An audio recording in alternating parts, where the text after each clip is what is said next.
আজি ମା ମାଣିକେଶ୍ୱରୀଙ୍କ ପାଖେ ଲାଗି ହେବ ନବାର୍ଣ୍ଣ। ନୂଆ ଖାଇ ପାଇଁ ମା ମାଣିକେଶ୍ୱରୀଙ୍କ ପୀଠରେ ସ୍ୱତନ୍ତ୍ର ନୀତିକାନ୍ତି କରାଯାଇଛି।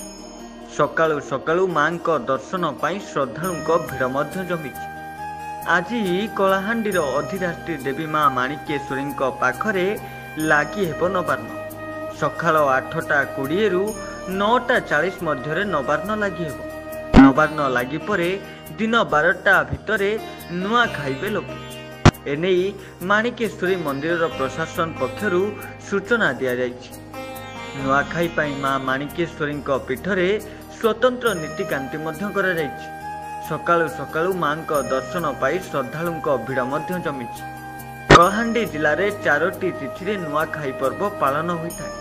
ପଶ୍ଚିମ ଓଡ଼ିଶାରେ ତଥା ପୁରପଲ୍ଲୀରେ ଭାଦ୍ରବ ଶୁକ୍ଳପକ୍ଷ ପଞ୍ଚମୀ ତିଥିରେ ନୂଆଖାଇ ପର୍ବ ପାଳନ କରାଯାଉଥିବା ବେଳେ କଳାହାଣ୍ଡି ଭବାନୀପାଟଣା ସହର ସମେତ ଜମିଦାରୀ ତଥା ଗଡ଼ଜାତ ଅଞ୍ଚଳରେ ନୂଆଖାଇ ପର୍ବ ଭାଦ୍ରବ ଦଶମୀ ତିଥିରେ ପାଳନ କରାଯାଇଥାଏ। ଏପରି ଭାଦ୍ରବ କଳାହାଣ୍ଡିରେ ପଞ୍ଚମୀ ଓ ଦଶମୀ ତିଥିରେ ପୃଥକ ପୃଥକ ଭାବେ ନୂଆଖାଇ ହୋଇଥାଏ।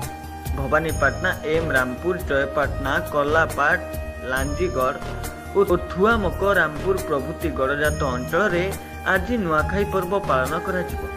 Bureau report, news alert 24x7।